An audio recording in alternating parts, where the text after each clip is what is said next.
Welcome to episode 8 of F That. Today we are talking about spirituality versus religion. I grew up in a deeply evangelical Christian church and religion, and deep inside, it kind of never felt right for me. And so in this episode, we're talking about the biggest difference between spirituality and religion and the damage that organized religion has caused in so many lives. Have you ever felt like your beliefs didn't quite fit with who you are, or the beliefs that were pushed on you just didn't align with what you wanted? Like you were trying to follow a path that was set for someone else and not necessarily for you. If so, this episode is going to be perfect for you because we're talking about the difference between religion and what it has done to people and spirituality, which is what most people are actually craving, which is a connection to a higher version of themselves or something bigger than themselves, not specifically just one deity or a man in the sky. Okay. And we don't talk so much about the difference between spirituality and religion is because, especially in America, organized religion has cornered the market on having higher self-worth or going to heaven or going to hell. They used to make fun of people who were spiritual and they call it woo-woo now. And it's like, I'm sorry that I want to be connected to me, not believe that some man in the sky is controlling every piece of my destiny. Spirituality is a personal journey, whereas religion is a collective experience for people to come and experience together. But it's taken such an ass backwards turn, especially in America. I don't know how people are still dealing inside of it. And it feels like the ultimate form of brainwashing. So it's like, how do we find the balance? And how do we know when it's time to choose one journey over the other? So again, we're going to get into the difference between spirituality and religion and recognizing when it's time for you to step away from organized religion and empower yourself to pursue a spiritual path that aligns with who you really are without the guilt. So I grew up in an evangelical Christian setting. My mom wasn't a Christian until she went to college, and that's where she met her adoptive family, and they were all Christian. And she immediately went from being an unapologetic Catholic to a deeply repentant Christian. And we grew up mostly in this one church called Evangel, and we went to Evangel Christian school for 2 years until we couldn't afford it anymore. And it was, the same just kind of fundamentalist praise and worship team, dance team, services on Sunday, Wednesday, and Friday, youth groups, things like that. And just everything was Jesus, Jesus, Jesus, Jesus, Jesus, Jesus, Jesus.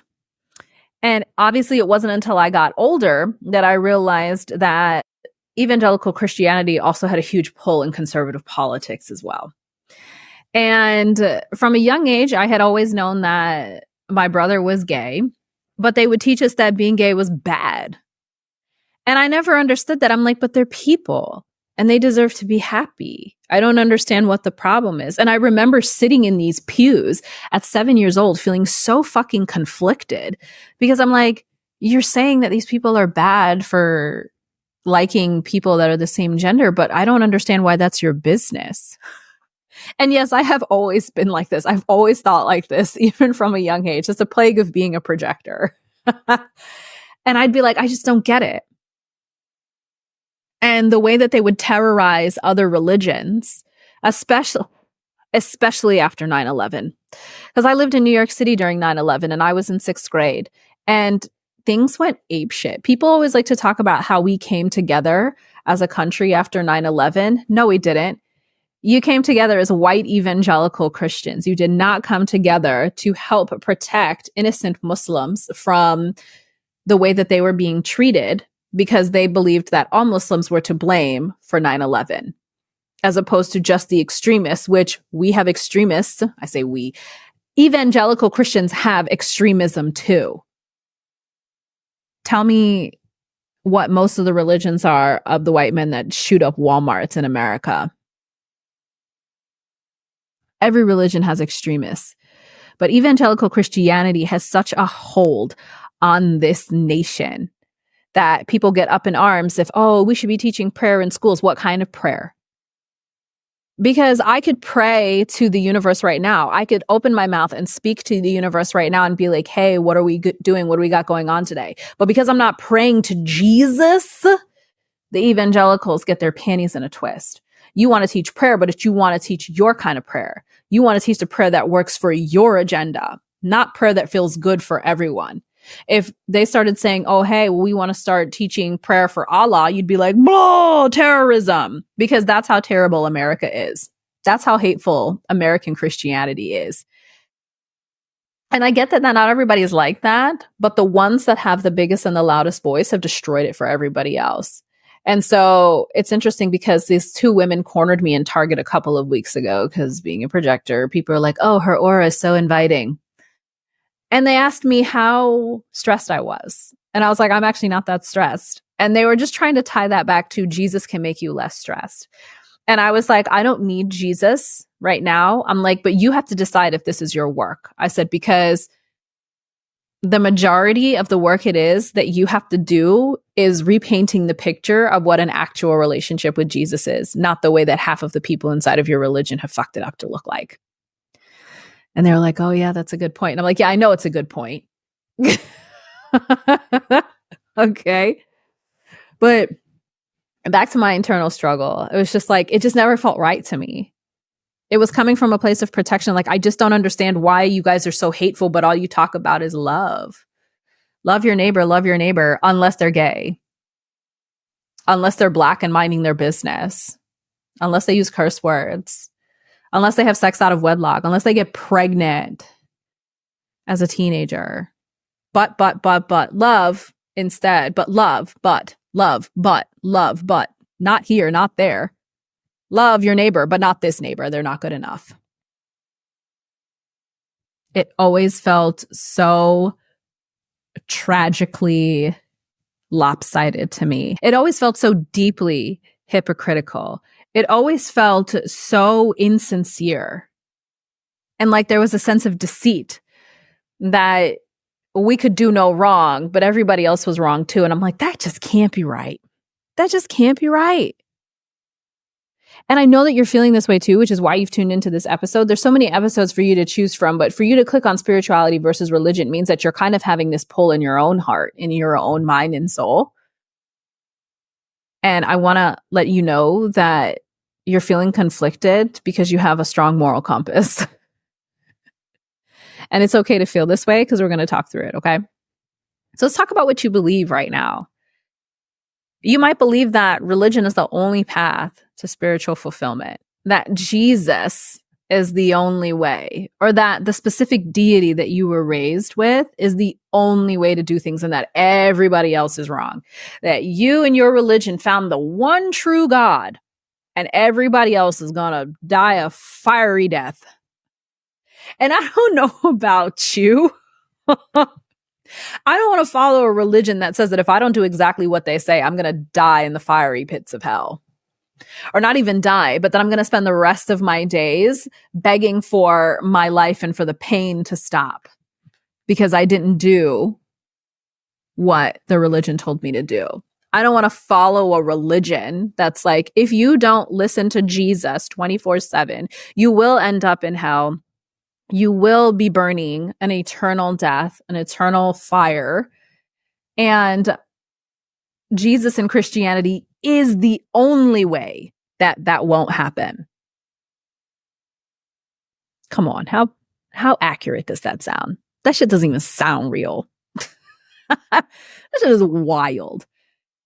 And that's the ideology that is running rampant all across America and all across the world. It's bonkers to me. Absolutely insane.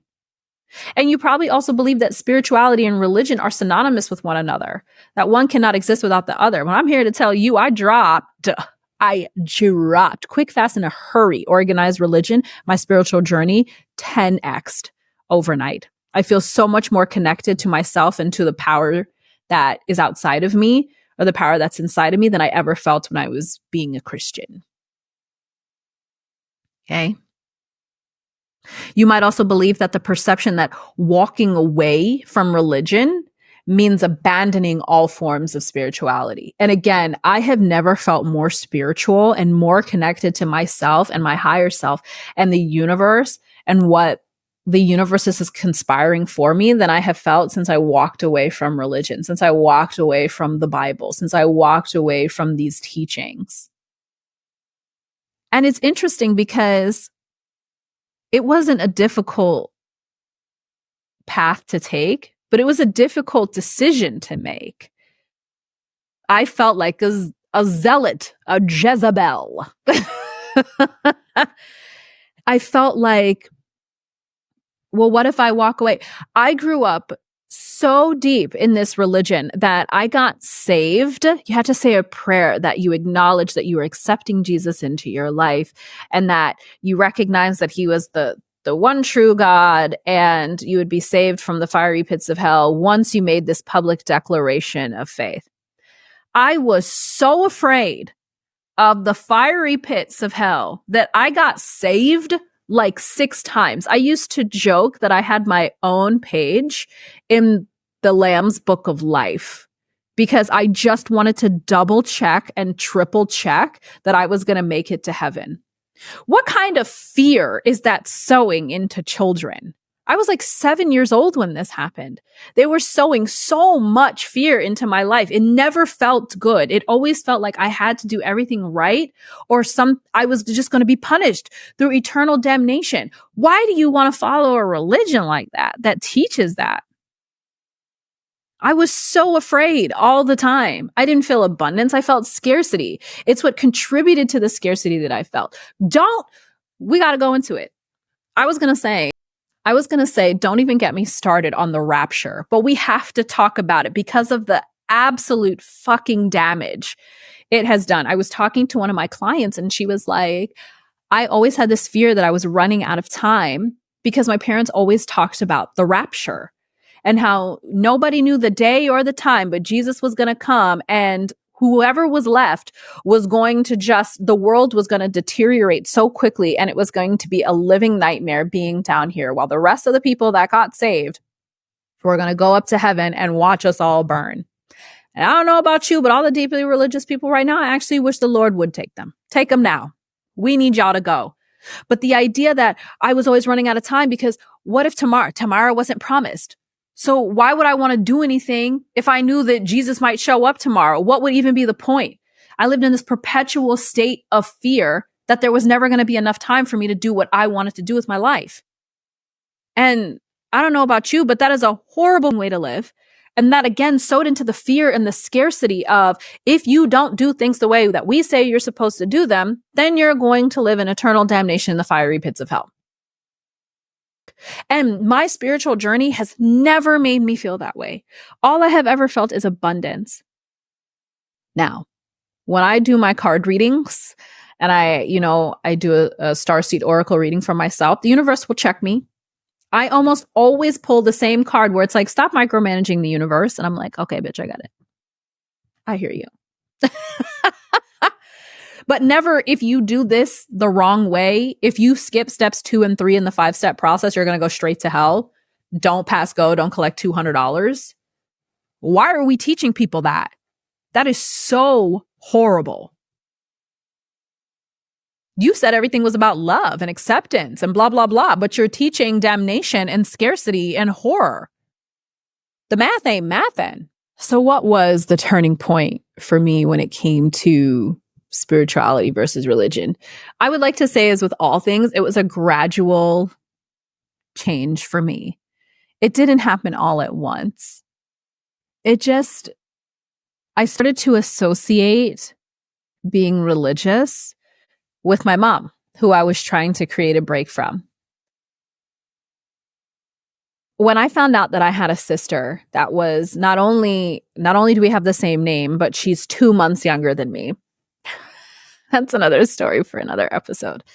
But when I found out that I had a sister that had the same name as me and is 2 months younger than me, my mother intervened. She never asked me how that made me feel. She never asked me how that affected my identity. Nobody ever really did. That was part of the family. Like only my husband did, my mother-in-law did, but like my mom never asked, my brother never asked. Nobody asked me or this new sister of mine how we felt about having our identities fucking ripped out from under us.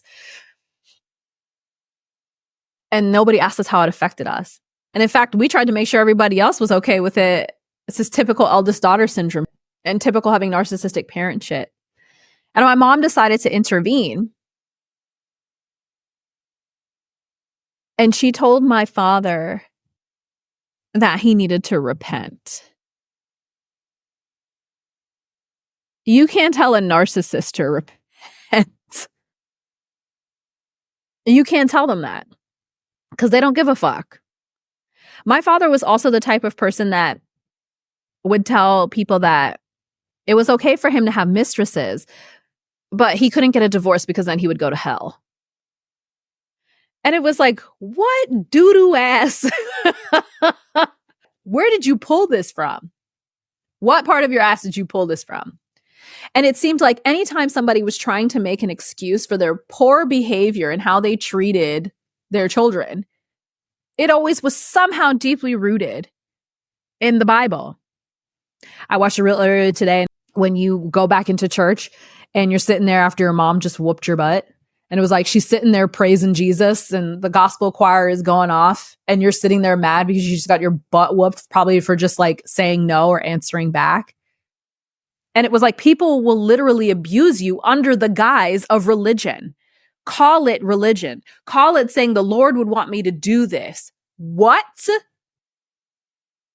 Are you serious? Absolutely not. I have never like went and burned down a house and said the universe told me I should do this. Huh? Are you serious? No. No. And again, so much of the fear. Oh, well, if I don't do what Jesus says, I'm going to get beat. If I don't get saved, I have to work, 1,000,000 miles a minute in hustle culture because Jesus could come at any time or he's going to leave me here to die. And it's either I get saved and I get raptured up, or I spend eternity in damnation in the fiery pits of hell, or I stay here on earth where everything is going to go to shit. The fear. I was so tired of living in fear, and it just perpetuated my childhood anxiety, my childhood parentification. Everything that felt so deeply wrong about childhood was rooted from this place of this religion that just sowed fear.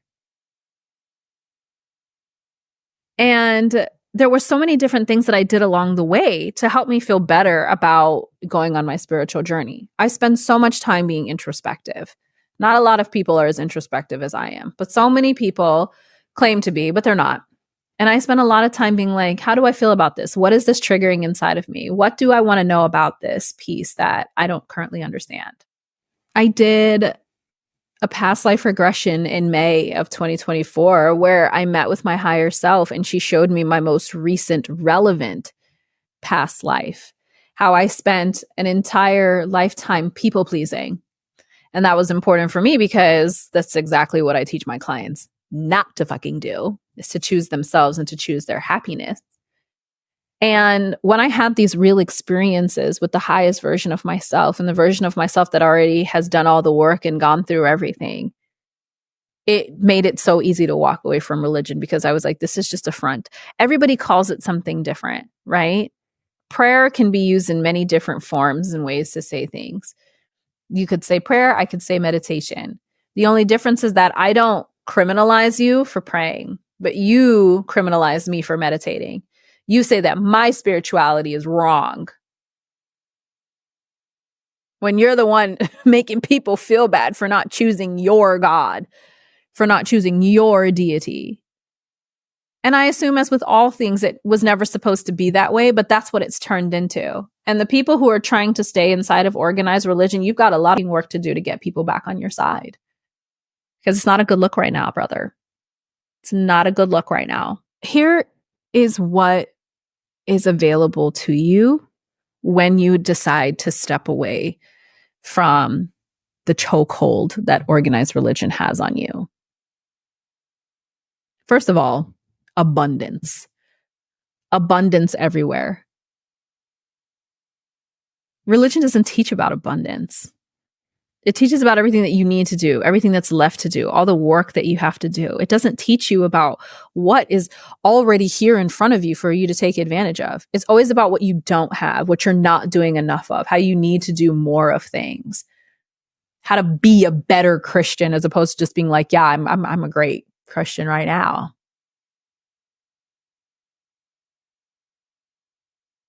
Viewing spirituality as something that stands on its own, as opposed to being tied to religious practices, you have to understand it as a intrinsic connection to yourself. Everything that you need is already inside of you. The same way that a lot of religions say, oh, well, God's already inside you. Yeah. God, universe, interchangeable words. You, yourself, you are all you need. Not some deity in the sky who decided to place himself inside of you and guide you.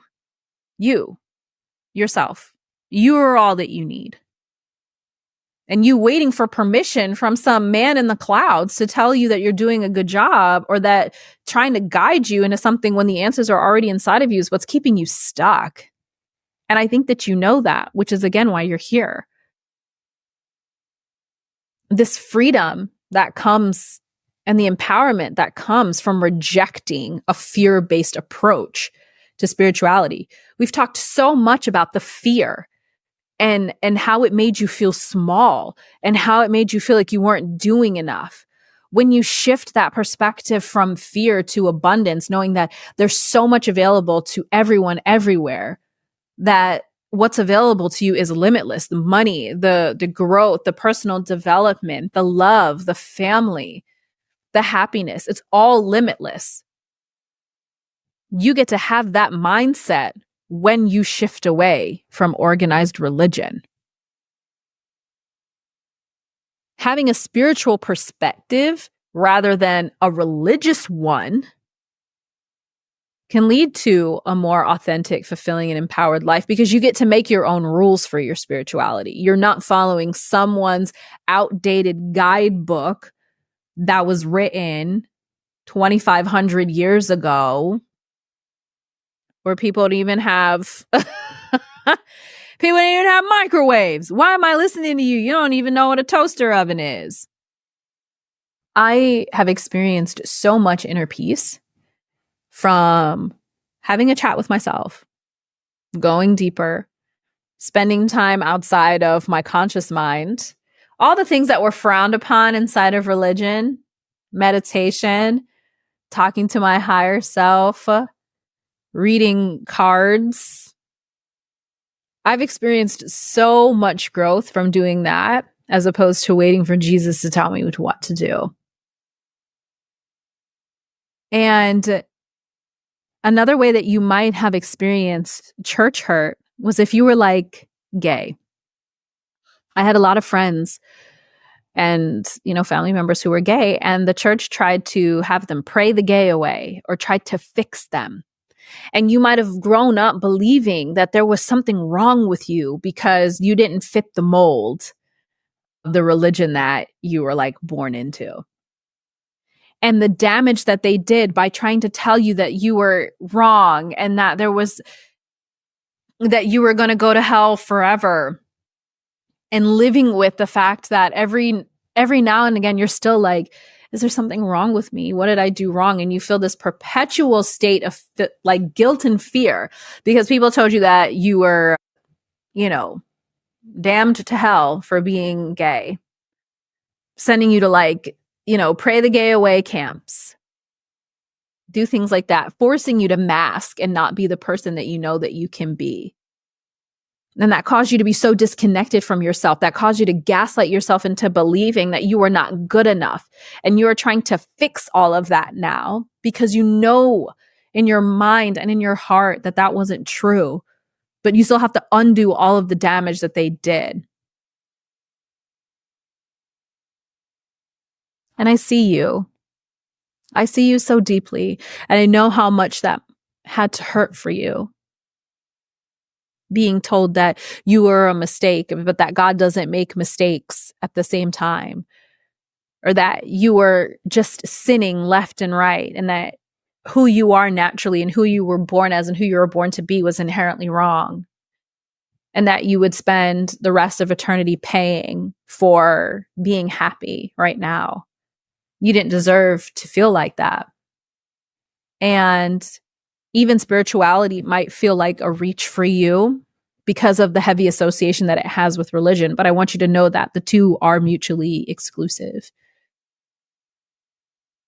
You can be spiritual and love yourself and connect to the highest version of yourself and meditate and find yourself in ways that you could never find yourself inside of organized religion. And you deserve to have that peace that surpasses all understanding, like they used to say in church. You deserve to still have that peace without the weight of evangelical or religious judgment. You are worthy of that. So what I want to do is I want to take you through a couple steps. It's probably more like 5 steps for how you can shift your beliefs to go from being religious to being spiritual.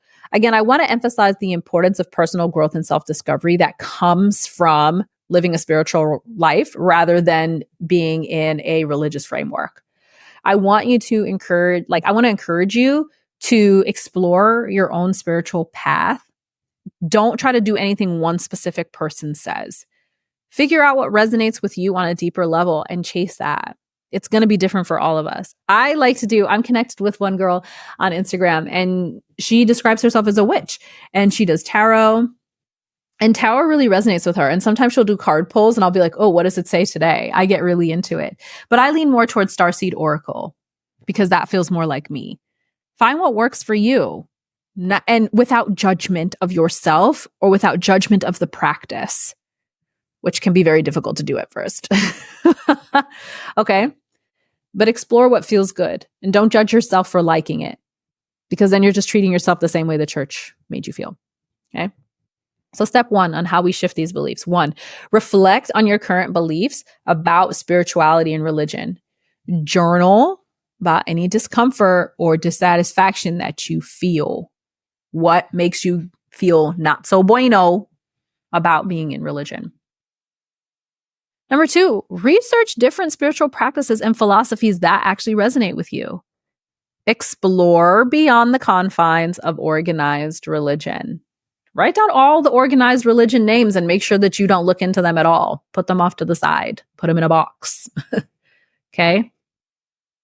Step 3, engage in a practice that fosters self-connection, such as meditation, mindfulness, connecting with nature, breath work.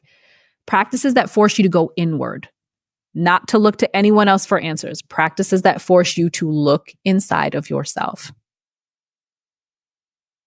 Step 4, seek community or other people who share similar spiritual beliefs and values, and engage in discussions that challenge and expand your understanding of them. Long story short, find people who believe the same thing that you're leaning towards believing and get their opinions on it. See how it feels for them. But take everything again with a grain of salt. Don't let them project onto you. Just see how good it feels to explore outside of there. And then the last step is setting boundaries with any religious beliefs or institutions that no longer serve you. I ain't going to church, Mom. Not doing it. I'll see you after church for Sunday dinner if you still want me to come, but I'm not going to be going to church. No, I'm not going to be listening to that pastor's YouTube that went viral. Not going to do it. No, I will not be tithing anymore. Okay. You are so worthy, so powerful, so stunning, so beautiful, so much more expansive than your organized religion has allowed you to be. The hurt that your religion put on you is something that can be mended outside of religion and can be done in a spiritual manner. You don't have to follow one specific religious rule in order to feel whole again.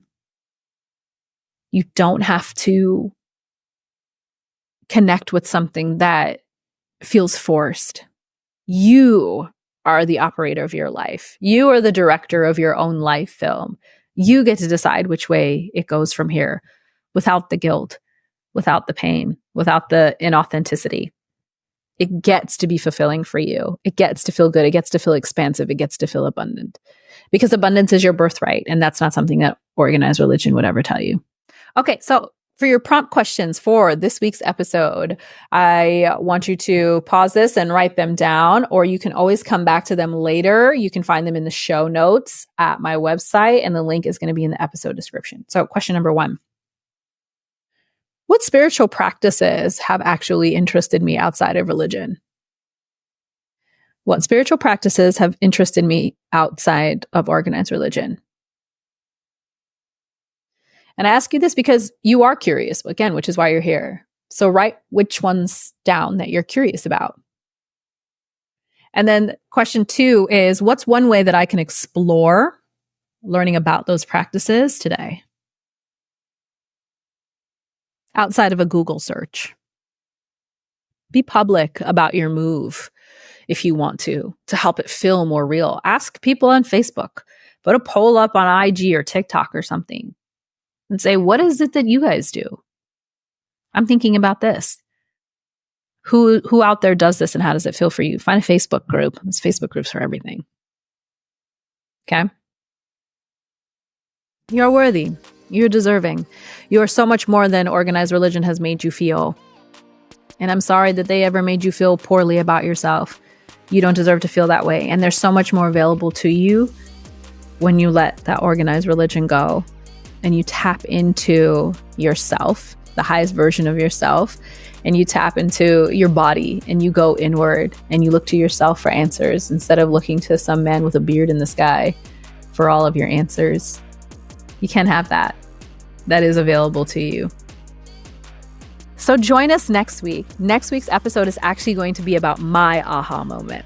My aha moment over a course of many months, all the different aha moments that I have had throughout my entire life, and how it led me to being here with you guys on this podcast and to all of my unfiltered, hellish, unadulterated, controversial opinions on pretty much everything.